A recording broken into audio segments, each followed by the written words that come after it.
কাপনের কাপড় নিয়ে আসছি, হয় মৃত্যু নয় সনদ। আমরা দেখতেছি আমাদের সাথে সবাই বেইমানি করতেছে, সকল দল, সকল রাজনৈতিক দল তাদের ক্ষমতা বাস্তবায়নের জন্য কাজ করছে, কিন্তু আমাদের জন্য কিছুই করছে না। আপনি আমাদের যোদ্ধাদেরকে ফোন দিলে দেখবেন যোদ্ধারা কান্না করে বলবে, ভাই আমার ডান চোখ নাই, বাম চোখ চলে গেছে, কোনো সাহায্য পাই নাই। এই একজন যোদ্ধা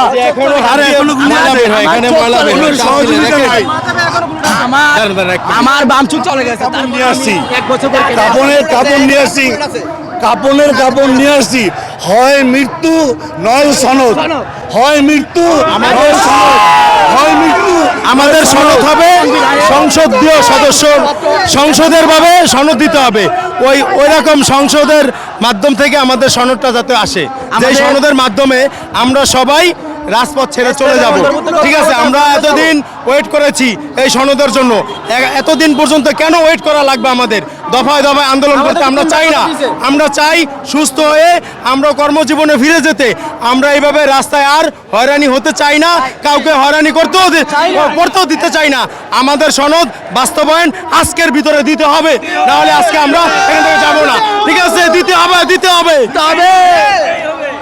দর্শক, আমরা যেমনটি দেখতে পাচ্ছি যে শাহবাগ চত্বর এলাকায় অবরোধ করে জুলাই যারা আহত রয়েছেন, জুলাই যারা যোদ্ধা রয়েছেন, যারা দেশের বিভিন্ন স্থানে আন্দোলন করেছেন, তারা কিন্তু এই মুহূর্তে পুরো শাহবাগ চত্বর এলাকায় তারা অবরোধ করে তারা বিক্ষোভ করছেন, তারা বিভিন্ন স্লোগান দিচ্ছেন। তারা বলছেন যে আজকে যদি জুলাই সনদ ঘোষণা না হয় তাহলে তারা কিন্তু এই পথ ছাড়বেন না। এবং কিছুক্ষণ আমরা দেখেছি পুলিশের ঊর্ধ্বতন কর্মকর্তার সঙ্গে তারা কিন্তু কথা বলেছেন, এবং আমরা দেখছি রমনা জোনের ডিসি মাসুদ আলমের সঙ্গে তারা কথা বলেছেন।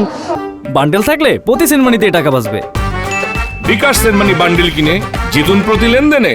সেখানে কিন্তু মাসুদ আলম তাদের সঙ্গে কথা বলার চেষ্টা করেছেন, বিভিন্ন বিষয় নিয়ে যুক্তিসঙ্গত কথা বলার চেষ্টা করেছেন, কিন্তু সেখানে আমরা দেখেছি যে তাদের যে দাবি, সে দাবি সঙ্গে আসলে মাসুদ আলম বলেছেন যে প্রধান উপদেষ্টা বলেছেন 3 আগস্ট আসলে তিনি দাবিটা পেশ করবেন। সেখানে কিন্তু দেখছি আন্দোলন করছেন, এবং আমরা দেখছি যে এখানে জুলাই যারা আন্দোলনকারী রয়েছেন তারা কিন্তু এখানে স্লোগান দিচ্ছেন, বিভিন্ন স্লোগানে কিন্তু তারা আন্দোলন করছেন, এবং সেখানে পুলিশ সদস্যরা কিন্তু সতর্ক অবস্থানে রয়েছেন।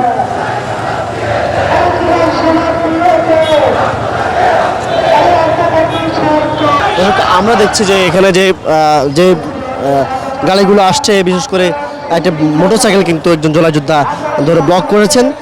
যেহেতু তারা ব্লক করেছেন, কিন্তু সেখানে ব্লক অমান্য করে যারা যাচ্ছেন তাদেরকে জুলাই যোদ্ধারা কিন্তু ধরছেন। আমরা দেখছি যে বিভিন্ন বিশেষ প্রয়োজনে যেসব যানবাহন আসছে সেসব যানবাহন কিন্তু তারা ছেড়ে দিচ্ছেন। আমরা দেখানোর চেষ্টা করছি যে শাহবাগ চত্বর বিভিন্ন এলাকায় কিন্তু আন্দোলনকারী অবস্থান নিয়েছেন, এবং অবস্থান নিয়ে কিন্তু তারা কিন্তু অবস্থান নিয়েছেন। আমরা দেখছি একটি বাইক এসেছে, সেখানে কিন্তু বাইককে অবরোধ করেছেন আন্দোলনকারীরা। সেখানে তারা বলছেন যে তাদের সংকট দেখাচ্ছেন, এবং আমরা দেখছি যে পুরো শাহবাগ চত্বর এলাকায় যারা জুলাইয়ের যোদ্ধা রয়েছেন তারা কিন্তু অবস্থান নিয়ে তারা স্লোগান দিচ্ছেন। আমরা দেখছি যে শাহবাগের যে জায়গাটি রয়েছে এখানে কোনো প্রকার যানবাহন চলছে না। ঠিক এখানে কিন্তু মিছিল নিয়ে একদিকে যখন বিভিন্ন স্থান থেকে জুলাইয়ের আন্দোলনকারীরা আসছেন, ঠিক অন্যদিকে এখানে কিন্তু দেখছি এক প্রকার ব্লক করা হয়েছে। এই ব্লক করে কিন্তু শিক্ষার্থীরা কিন্তু রাস্তার অবস্থান নিয়েছেন, এবং দেখছি পুরো শাহবাগ চত্বর এলাকায় কোনো প্রকার যানবাহন চলছে না, এবং কোনো প্রকার যানবাহন যেখানে চলছে না সেখানে কিন্তু আন্দোলনকারীরা পুরো শাহবাগ চত্বর এলাকায় অবস্থান নিয়েছেন। একে পুরো শাহবাগ চত্বর এলাকায় কিন্তু তারা জড়ো হচ্ছেন। এই ছিল আমার কাছে আজকে শাহবাগ চত্বর থেকে জুলাই যোদ্ধাদের জুলাই সনদের দাবিতে আন্দোলনের সর্বশেষ খবর।